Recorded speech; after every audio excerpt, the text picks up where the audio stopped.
अभी तो क्वेश्चन दिखने में कितना मुश्किल लगता है, कितना मुश्किल लगता है देखने में क्वेश्चन कि यहाँ पर इतना सारा डाटा होगा, क्या कह रही है। पर अगर ध्यान से सोचोगे ना बैठ के, एक ही बार में समझ में आ जाएगा कि आपको ये क्वेश्चन पहली बात तो एपी का है, और एपी में दो डाटा दे रखा है, कंफ्यूज बिल्कुल भी नहीं है। एक जगह डिस्टेंस की बात की गई, एक जगह थ्रो की बात की गई है, और इसके आधार पर ही तो आपके यार प्यारे प्यारे क्वेश्चन पूछता है। अब लाल कलर में बोल रहे डोम जो ऊपर हेमिस्फेरिकल पार्ट है, नीचे सिलेंडर लगे पड़े, अब हेमिस्फेयर का एरिया बताओ, सिलेंडर का एरिया बताओ, उसका वॉल्यूम बताओ। अरे ये तुम्हें आता ही है ना, इसमें क्या डरने वाली बात है भाई। हरे कृष्णा क्लास 10, कैसे आप सभी? आई होप आप सब बढ़ेंगे और अपने एग्जाम की तैयारी काफी अच्छे से कर रहे होंगे। तो केस स्टडी, हाँ केस स्टडी के आपको पता है 3 क्वेश्चन हमारे केस स्टडी के आते हैं, ठीक है, और एक क्वेश्चन हमारा 4 मार्क्स का होता है। तो 4 3 हो गए, टोटल 12 मार्क्स का केस स्टडी आपके एग्जाम में पूछा जाता है।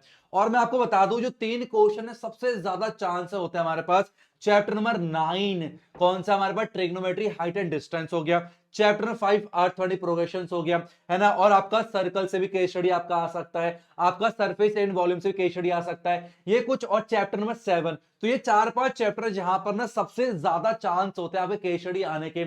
इसका मतलब ये नहीं है कि चैप्टर 1 से केस स्टडी नहीं आ सकता या चैप्टर नंबर 2 से नहीं आ सकता, आपके केस स्टडी किसी भी चैप्टर से पूछा जा सकता है, और ये मैंने आपको ब्लूप्रिंट वाले वीडियो में क्लियर करके बताया था। अब केस स्टडी पूछते कैसे, आइए थोड़ा इसको समझते हैं।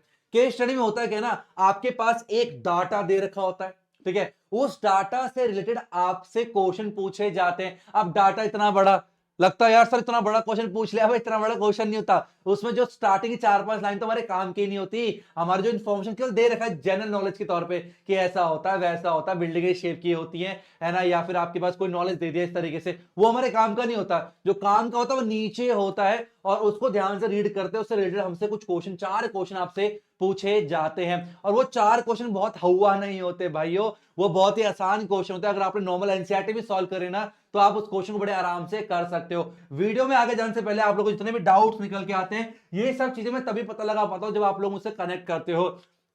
बहुत सारे बच्चों ने मुझे व्हाट्सएप पे मैसेज करके बताया कि सर केस स्टडी बहुत दिक्कतें आ रही, कमेंट भी था प्लस में व्हाट्सएप भी। तो आप मुझे यहाँ पर व्हाट्सएप पे सारे डाउट्स वगैरह कोई सजेशन देना चाहो तो दे सकते हो, मैं सारे चैट्स रीड करता हूँ, और जो कमेंट्स होते हैं उसके ऊपर फिर वीडियो बना के आपके सामने आ जाता हूँ। हमारा टेलीग्राम में चैनल है, बड़ा ही प्यारा चैनल है, 5000 से ऊपर बच्चे हैं यहाँ पर, सारे अपडेट सारे पीडीएफ यहीं पर शेयर नहीं करते यार, लिंक आपको डिस्क्रिप्शन में जाके जाके ज्वाइन कर लीजिए। इंस्टाग्राम पर भी आप मुझे फॉलो करके कनेक्टेड रह सकते हैं, हमारा फेसबुक का पेज है, यहाँ पर भी आप मुझे फॉलो कर सकते हो। और एक बात और बता दो, पेपर बहुत नजदीक आ गए हैं, आप फटाफट से ना एनसीईआरटी अगर हो गई है तो पीवाईक्यूज करना चालू कर दो। क्या कर दो?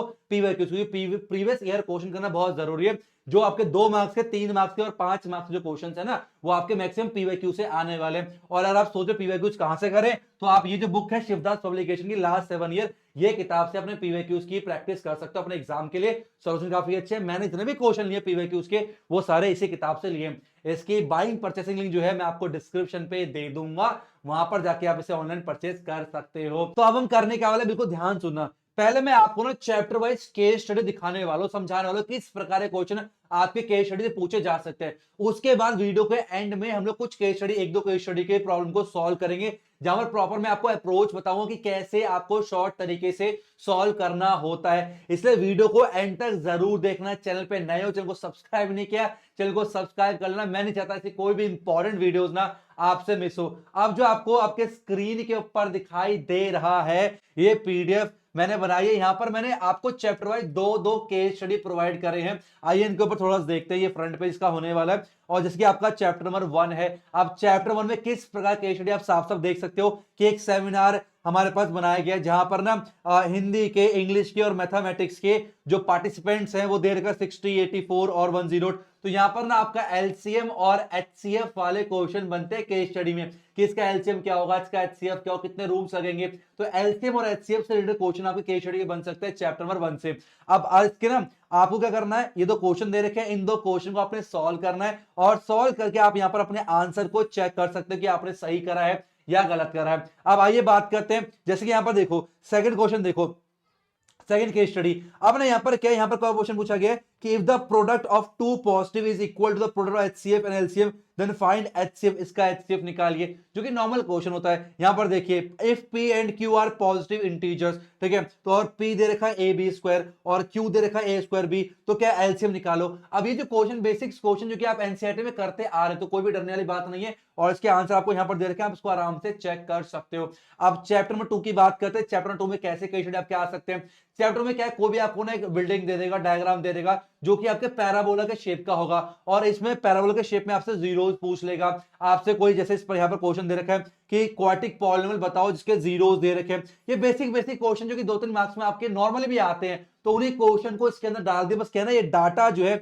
ये डाटा देख के थोड़ा सा हमें लगता है कि भाई पता नहीं कैसा क्वेश्चन है, शायद हमसे नहीं होगा, लेकिन बहुत ही ज्यादा आसान होता है। अब यहाँ पर क्या है, कुछ माताजी योगा कर रही हैं और योगा करने की जो पोजीशन है वो यू शेप है, इसको पैराबोला बोलते हैं। क्वाड्रेटिक इक्वेशन को ग्राफ में बनाएंगे तो पैराबोला बनता है। यहां पर पूछा गया जीरोस निकालो इस वाले पॉलिनोमियल का, कितने जीरोस दे रखे हैं और इस पोज का नाम क्या है। बहुत ही बेसिक क्वेश्चन जो कि बड़े आराम से आप कर सकते हो, और इन सबके आंसर आपको यहां पर दे रखे हैं, आप इससे आराम से देख सकते हो। बात करते हैं चैप्टर नंबर 3 में। अब आपको तो चैप्टर नंबर 3 में वर्ड प्रॉब्लम ना ऐसा हो ही नहीं सकता, तो यहां पर आपको डाटा जो दे रखा होगा ना, उससे आपका 2 इक्वेशन बन रही होगी, और 2 इन इक्वेशन को सॉल्व करके फिर यहां पर कुछ आपसे पूछा गया होगा।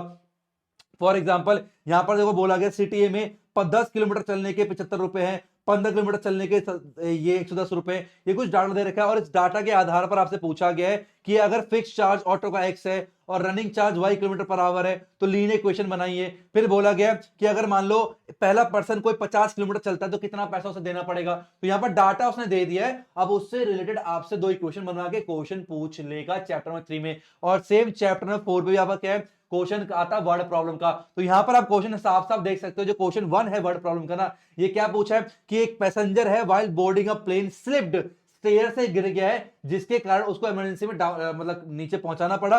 उसकी वजह से हमारे पास क्या है 250 किलोमीटर पर आवर, उसने स्पीड बढ़ा दी यूजुअल स्पीड से मुकाबले।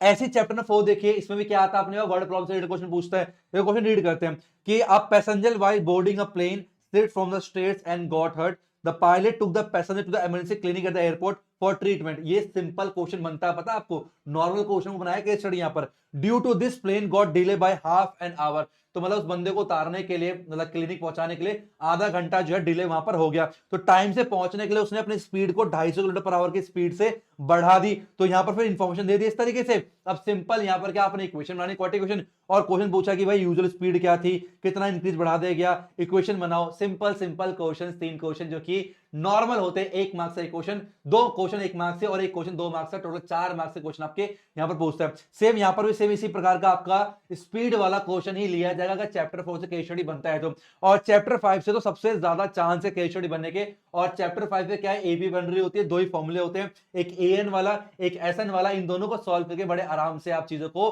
कर सकते हो। ठीक है, चैप्टर 5 बहुत आसान होता है। नेक्स्ट हमारे पास चैप्टर नंबर 6 की बात करते हैं। अब देखो चैप्टर नंबर 6 में कैसा केस स्टडी पूछेगा, हालांकि चैप्टर 6 से चांसेस कम है केस स्टडी के, पर ध्यान से देखो यहां पर ये डायग्राम दे दिया, और यहां पर बोला गया कि भाई अगर किसी भी ट्रेपेजियम पे अगर आपको ओ ए दे रखा है, ओ बी दे रखा है, ओ सी दे रखा है इतना, तो एक्स की क्या वैल्यू होगी। अभी नॉर्मल 3 मार्क्स का क्वेश्चन बनता है यार, कुछ अलग से नहीं केस स्टडी। ठीक है, तो यहाँ पर नॉर्मल डाटा के आधार पर आपको सिमिलरिटी के ऊपर आपको क्वेश्चन दिए जाएंगे, बीपीटी थ्योरम से पूछ लेगा, है ना, या फिर कोई भी क्राइटेरिया देके आपसे क्वेश्चन पूछ लेगा। तो सेम यहाँ पर चैप्टर 6 में बनेगा। चैप्टर नंबर 7 पे केस स्टडी ज्यादा बनते हैं। ठीक है, अब चैप्टर नंबर 7 के जो केस स्टडी हमारे पास होने वाले हैं उसमें क्या इस प्रकार का आपको डाटा दे देगा।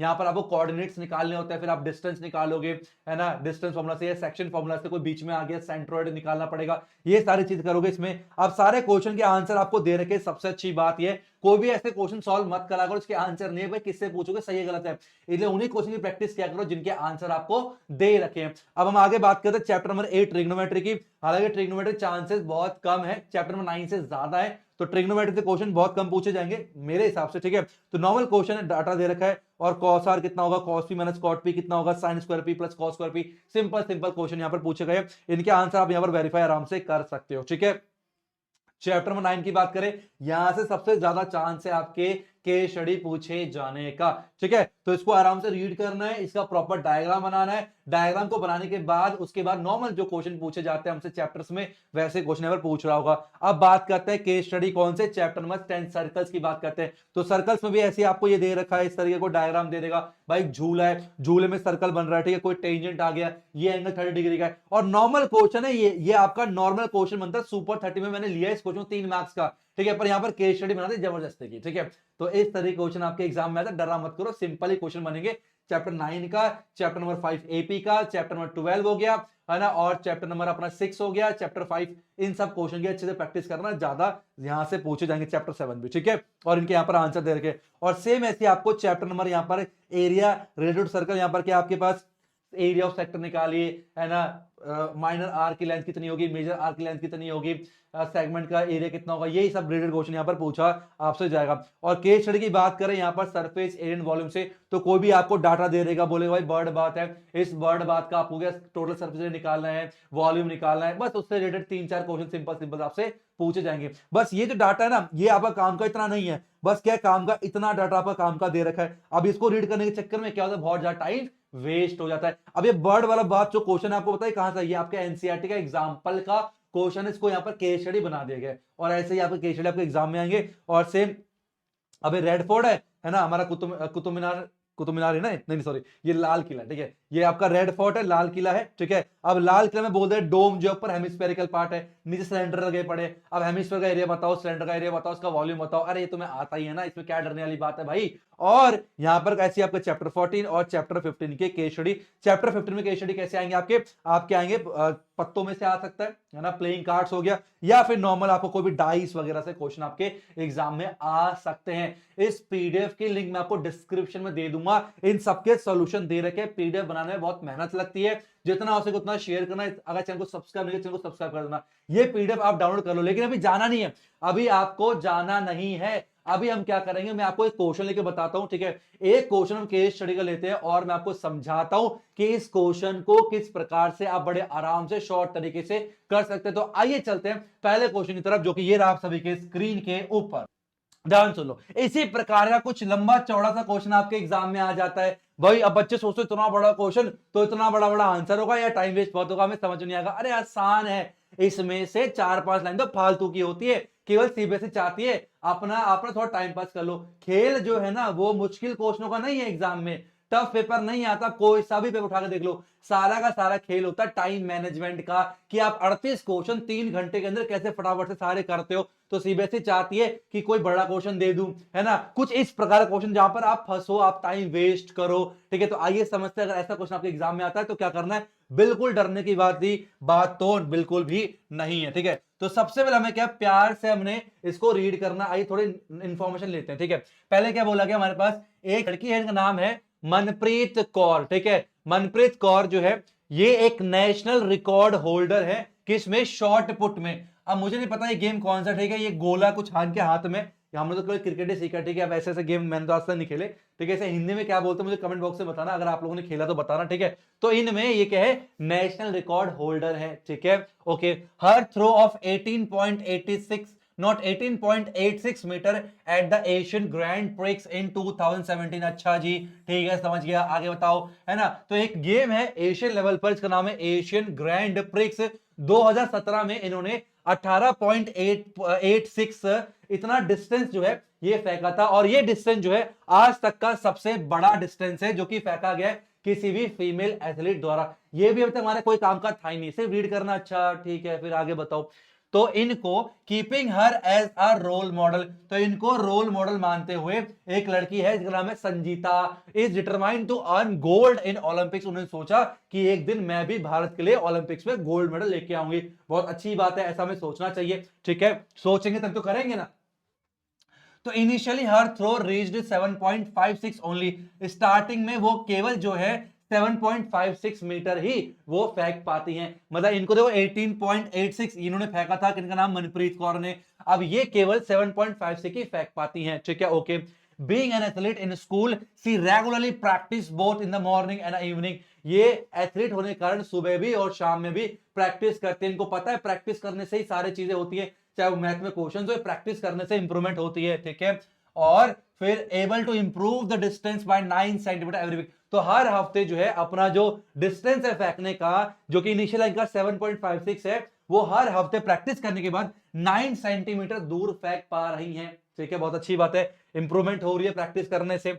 During the special camp for 15 days, क्या कहते हैं, स्पेशल कैंप के दौरान जो कि 15 दिन का हुआ था, शी स्टार्टेड विथ 40 थ्रोज। उन्होंने सोचा हर क्या करा, उन्होंने 40 थ्रोज फेंकना स्टार्ट किया इनिशियली कैंप के दौरान। एवरी डे, हर दिन 40 थ्रोज फेंकती थी। And kept increasing the number of throws by 20 to achieve his remarkable progress. तो क्या करा इन्होंने, पहले दिन क्या करा, 40 थ्रोज फेंके, फिर नेक्स्ट डे क्या किया, 12 थ्रो और फेंके, फिर नेक्स्ट डे 12 थ्रो और फेंके। तो इस तरीके से इन्होंने अपने थ्रो को फेंकना स्टार्ट किया और बढ़ाना शुरू किया अपने जो गोल है उसको अचीव करने के लिए। तो यहां पर दो चीज दी गई है, ध्यान सुनना। सबसे पहले बात की गई थ्रोज की, तो उन्होंने पहले दिन 40 थ्रो फेंके और हर दिन 12 थ्रो एक्स्ट्रा फेंक रही हैं, तो ये दिमाग में रखना चाहिए। और दूसरा यहां पर इंफॉर्मेशन ये दी गई है कि पहला डिस्टेंस जो है 7.56 का था और हर प्रैक्टिस के बाद, हर वीक के बाद उनका जो डिस्टेंस है वो 9 सेंटीमीटर बढ़ रहा है। तो यहां पर दो आप समझ गए होंगे। ये क्वेश्चन किसका, बताओ कौन चैप्टर का है, ये क्वेश्चन अर्थमेटिक प्रोग्रेशन का होने वाला है। आइए पहला क्वेश्चन देखते हैं क्या बोल रहा है। तो पहला क्वेश्चन आसान सा ये बोल रहा है, how much throw Sanjeeta practice on 11th day of the camp. तो 11वें दिन में वो कितना थ्रो फेंकेंगी। तो यहां पर डिस्टेंस वाला क्वेश्चन नहीं है, वो इंफॉर्मेशन काम नहीं आएगा, यहां पर क्या है, थ्रो वाला है। तो आपको पता है स्टार्टिंग में इन्होंने कितने थ्रो फेंके थे, इन्होंने 40 थ्रो फेंके थे, है ना, और हर थ्रो इंक्रीज किया था 12 से। इसका मतलब बोल सकते हैं जो इनिशियल जो हमारे पास कितना है, 40 है, और हर दिन 12 थ्रो एक्स्ट्रा फेंक रहे, तो ये डी हो गया। तो हमारा डी कितना आ गया, डी हमारे पास 12 निकल के आ गया। तो ए पर चल गया, डी पर चल गया, यार सिंपल क्वेश्चन है। तो फिर क्या बोला गया, how many throws Sanjita practice 11th day. इसका मतलब हमारे पास एन कितना दे रखा है, 11 दे रखा है ना। हमें क्या बोला गया, ए 11 निकालना है 11वें दिन पे। क्या होता है वो, ए प्लस में 11 माइनस पे 1 इंटू डी हो जाएगा, जो कि बन जाएगा आपका ए प्लस में 10 डी। ये हमें निकाल लेना बहुत ही आसान तरीके से। ए भी पता, डी भी पता, ये पुट करते हैं। ए कितना अपने पास, ए अपने पास 40 है, प्लस में 10, डी कितना है, डी हमारे पास 12 दे रखा, ठीक है। तो ये हो जाएगा अपने पास 40 और प्लस में 120, जो कि आ जाएगा 160। इसका मतलब 11वें दिन पे ये 160 थ्रो फेंक रही होंगी। बाप रे, देख लो प्रैक्टिस को कैसे डे बाय डे इंप्रूव करना होता है। अगर तुम्हें भी कुछ करना है ना अपनी जिंदगी में, कुछ करना चाहते हो, तो प्रैक्टिस सही होगा। आपके सामने कोई भी एथलीट ले लो, कोई भी क्रिकेटर ले लो, कोई भी उठा लो एग्जांपल, यार सबने प्रैक्टिस करिए, डे बाय डे अपने को इंप्रूव किया। इसका मतलब 11वें दिन में उन्होंने 160 थ्रो फेंके होंगे। बात समझ आ गई, दो इंफॉर्मेशन थी यहां पर। अब आइए आगे चलते हैं, आगे क्या बोल रहा है, what would be संजीता's throw distance at the end of 6 week। अब यहां पर डिस्टेंस वाली बात आ गई। अब यहां पर इस इंफॉर्मेशन का कोई काम नहीं है, हमारे पास थ्रोज का कोई काम नहीं है, हमें डिस्टेंस की बात की गई है। तो इसका मतलब पहले दिन जो डिस्टेंस था वो 7.56 था और 9 सेंटीमीटर इंप्रूव किया गया। ध्यान सुनना, 7.56, ठीक है। तो इसका मतलब पहले ए कितना आ गया, ए आ गया 7.57। पहला वाला क्या होता है, ए होता है, और क्या इंप्रूव किया, 9 सेंटीमीटर, ये मीटर में दे रखा है, ठीक है। और डी कितना आ गया हमारे पास, 9 सेंटीमीटर, ये मीटर में सेंटीमीटर काम नहीं चलेगा, तो कितना आएगा 0.09। तो ये हमारे पास मीटर में डी निकल के आ गया। बोलो बात समझ में आई, ठीक है। ए कितना है 7.56 और डी कितना है 0.09। क्यों चेंज करा, वो मीटर में था, सेंटीमीटर में था। इन्होंने कहा at the end of 6 week, तो हमें एन कितना दिया हुआ है, 6 दे रखा है, मतलब हमें ए 6 निकालना है। कितना आएगा, ए प्लस में 6 minus 1 into D, A N वाला हम यहाँ पर फॉर्मूला लगा देंगे। क्या आएगा अपने पास बताइए, ए प्लस में 5 डी निकल के आएगा। अब ए कितना अपने पास, ए दे रखा 7.56 प्लस में 5 इंटू डी, डी कितना अपने पास 0.09 दे रखा है। आइए सॉल्व करते हैं। तो आ गया 7.56 और प्लस में 5 9 जा 45 होता है, और ये 4 आ गया और 0.5, अरे अरे अरे कितना आएगा, 0 आएगा, कितना आएगा 0.45 निकल के आएगा। दोनों को जोड़ेंगे तो कितना आएगा बताइए, 6 5 11 होता है, 5 5 10 हो गया अपना, ठीक है। पॉइंट और 7 8.01 मीटर, इतना मीटर जो है अपने पास वो डिस्टेंस पहुंचा पाएंगे। कब, एंड ऑफ 6 वीक, 6 वीक के बाद वो इतना डिस्टेंस आगे पहुंचा पाएंगी। मेरे ख्याल से आपको चीजें समझ में आ रही हैं, कुछ भी मुश्किल नहीं है, बिल्कुल बेसिक बेसिक क्वेश्चन है। आपका जो एपी है, अब सिंपल सी बात है, हमें एपी का ए पता चल गया है, एपी का डी पता चल गया है, तो एपी में कोई भी क्वेश्चन पूछ लो हमारे लिए बहुत ज्यादा क्या हो जाता है, आसान हो जाता है। आइए हम अपने अगले क्वेश्चन की तरफ बढ़ते हैं। अगला क्वेश्चन ये रहा आप सभी के स्क्रीन के ऊपर, क्या कह रहा है, इसका और पार्ट में एक और क्वेश्चन दिया हुआ है, कह रहा है when will she be able to achieve a throw of 11.16, कह रहे कब जो है या कितने वीक बाद वो अपना डिस्टेंस 11.16 अचीव कर लेंगी। इसका नाम हमारे पास क्या ये आपका एन दिया हुआ है, एन कितना दे रखा अपने पास 11.16 दे रखा है, ठीक है। यहां तक डी कितना था अपने पास 0.09 था। अच्छा ए कितना अपने पास, ए कितना था अपने पास, ए था हमारे पास कितना 7.56, तो आइए लिख देते हैं यहां पर, लेकिन 7.56 निकल के आ गया। हमें एन निकालना है, बात समझ में आ गई नहीं आ रही, बहुत सिंपल है। आइए हम क्या निकालेंगे, एन क्या होता है, एन होता है ए प्लस पे एन माइनस 1 इंटू डी होता है, ये फॉर्मूला आपको सबको पता है, ठीक है।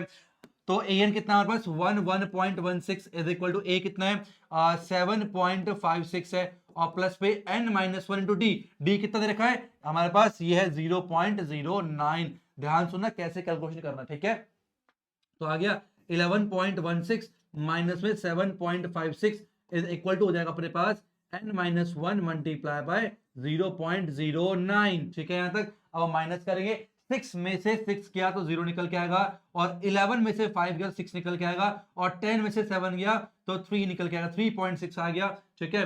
इज इक्वल टू जाएगा n माइनस 1 मल्टीप्लाई 0.09, ठीक है। ये मल्टीप्लाई में यहाँ पर आकर डिवाइड में हो जाएगा, मतलब 3.6 divide by 0.09 is equal to गया n माइनस 1, ठीक है। अब सुनो यहाँ ध्यान देखना, इसको हटाया तो ऊपर कितना गया, ऊपर 100 गया, ठीक है, और इसको हटाया तो नीचे कितना आ गया 10 आ गया, तो एक दूसरे खत्म हो गया, 36/9 ये हो जाएगा 360 अपॉन पे कितना आएगा 9 आएगा, is equal to n minus 1, तो 9 4 जा तो 40 इज इक्वल हो गया n माइनस 1, तो 40 प्लस में 1 इक्वल टू n हो जाएगा, और n आ गया आपका 41। अच्छा, इसका मतलब हम क्या बोल सकते हैं कि 41 वीक बाद ये 11.16 को अचीव कर जाएंगी। बोलो मेरे ख्याल से सबको बात समझ में आ रही है, मुझे कमेंट बॉक्स में बताओ 11 पॉइंट हमारे पास क्या था 16 अचीव करेंगे कब, 41 वीक के एंड में। मेरे ख्याल से आपको बात समझ में आ गई है। अब हम बढ़ते हैं इसके नेक्स्ट क्वेश्चन, ये रहा आप सभी के स्क्रीन के ऊपर, how many throws did she do during the entire camp of 15 days, कितना थ्रो इन्होंने फेंका। अभी तो यहाँ पर थ्रो की बात आ गई, वहां पर डिस्टेंस था पहले अभी दो क्वेश्चन पे, अब यहाँ पर थ्रो की बात आ गई, तो पहला इंफॉर्मेशन जो था वो काम में आने वाला है। इन्होंने बोला कि 15 दिन तक कितने थ्रो में, टोटल कितने थ्रोज, पहले दिन का थ्रोज प्लस दूसरे दिन का थ्रोज, मतलब क्या सम निकालना है, क्या निकालना है, सम निकालना है। तो आइए पहले इंफॉर्मेशन लेते हैं। तो इसका मतलब क्या है, यहाँ पर ए कितना था अपने पास, ए आपका 40 था और डी 12 था, इसको नोट कर लेंगे, ए 40 डी 12, ठीक है। तो हमारे पास क्या है, ए अपने पास 40 है और डी अपने पास 12 दे रखा है, इन्होंने बोला 15, तो S15 हमें निकालना है, क्या निकल के आएगा बताओ। एसन का फॉर्मूला क्या होता है, फॉर्मूला क्या होता है एसन का, एसन हमारे पास होता है n अपॉन पे 2 और फिर 2a प्लस पे n माइनस 1 मल्टीप्लाई डी, इस तरीके से हमारा फॉर्मूला होता है, ठीक है। n कितना दिया हुआ हमें, n 15 दे रखा है, तो आइए पुट करते हैं, S15 का मतलब हो गया 15 अपॉन पे 2, ठीक है, 2a, a का डबल कितना हो गया 80 हो जाएगा, प्लस में n कितना है 15, 15 माइनस 1 14 होता है, और d कितना है, d आपका 12 दिया हुआ है, ठीक है। तो याद है कितना हमारे पास 15 अपॉन पे 2 और ये जगह 80 और प्लस में इसको मल्टीप्लाई कैसे करेंगे, 12 4 जा 48 आएगा, और 12 1 जा 12 प्लस 4 16, ठीक है, इस तरीके से आ जाएगा। तो आ गया 15 अपॉन पे 2 और ये जगह 8 और 8 6 14 और 248 निकल के आएगा, तो आ गया 15 अपॉन पे 2 मल्टीप्लाई बाय 248। अब कट करेंगे कितना आएगा, 2 1 जा 2 2 जा 2 4 जा, ठीक है, तो 15 मल्टीप्लाई बाय 124, ठीक है, इतने थ्रोज। आइए मल्टीप्लाई करते हैं, कैसे निकालेंगे इसको आंसर, 15 4 जा 60 होता है, ठीक है, ध्यान देना, 15 15 2 जा 30 प्लस 6 36, तो 3 और 6 आ गया, और 15 1 जा 15 प्लस 18 1860, इतने थ्रोज वो फेंक चुकी होंगी कब, 15 दिन का जो कैंप है उनका उसमें 1860 थ्रोज वो फेंक चुकी होंगी। बोलो मेरे ख्याल से आपको बात समझ में आई है या नहीं है, मुझे कमेंट बॉक्स में बताओ यार। अब ये तो क्वेश्चन दिखने में कितना मुश्किल लगता है, कितना मुश्किल लगता है दिखने में क्वेश्चन कि हाँ भाई इतना सारा डाटा होगा क्या कह रही है। पर अगर ध्यान से सोचोगे ना बैठ के, एक ही बार में समझ में आ जाएगा कि आपको ये क्वेश्चन पहली बात तो एपी का है, और एपी में हमें दो डाटा दे रखा है, कंफ्यूज बिल्कुल भी नहीं है। एक जगह डिस्टेंस की बात की गई, एक जगह थ्रो की बात की गई है, और इसके आधार पर ही तो आपके यार प्यारे प्यारे क्वेश्चन पूछता है। अब ये बताओ ये जो फॉर्मूला है, ये जो क्वेश्चन है, मुश्किल है आसान है? कितने आसान क्वेश्चन थे, आप लोगों ने मतलब क्या हुआ बना रखा है, डर का माहौल पैदा कर रखा है। अरे केस स्टडी बल्कि उससे ज्यादा आसान होते हैं, बस आपको उसकी जो मीनिंग है ना, जो थीम है, उसकी मीनिंग को समझना है, वो समझ जाओगे तो क्वेश्चन बहुत ही ज्यादा नकली है, बड़े आराम से सारे क्वेश्चन आप अपने एग्जाम में करके आए। तो आई होप आपको अच्छे से समझ में आ गया होगा कि कैसे आपको करने हैं केस स्टडी क्वेश्चंस। ये पीडीएफ अपने सारे फ्रेंड्स को शेयर कर देना, ठीक है, और आराम से आप इसकी प्रैक्टिस कीजिए। और नेक्स्ट वीडियो किस टॉपिक के ऊपर चाहते हो, अगर आप चाहते हो मैं सारे केस स्टडी के वीडियो सोल्यूशन बना दूं, ठीक है। मैंने यहाँ पर एक क्वेश्चन करा है, हालांकि सारे क्वेश्चन आसान है, अगर आप करोगे ना और सबके मैंने आंसर दे रखे, आप आराम से मैच कर लेना, आपके सारे आंसर आ जाएंगे। पर फिर भी अगर आप चाहते हो, दिक्कतें आ रही हैं, तो 500 कमेंट होते ही, कितने कमेंट, 500 कमेंट अगर आप करते हो तो मैं इसके ऊपर भी एक वीडियो सोल्यूशन बना दूंगा। तो आज की वीडियो इतना ही। आई होप आप सबने कुछ वो नया सीखा होगा और ये मटेरियल आपको काफी पसंद आएगा। मटेरियल कैसा लगा मुझे कमेंट बॉक्स में जरूर बताना, मेहनत बहुत लगी है, एक लाइक जरूर कर देना। Thank you so much for watching. Hare Krishna.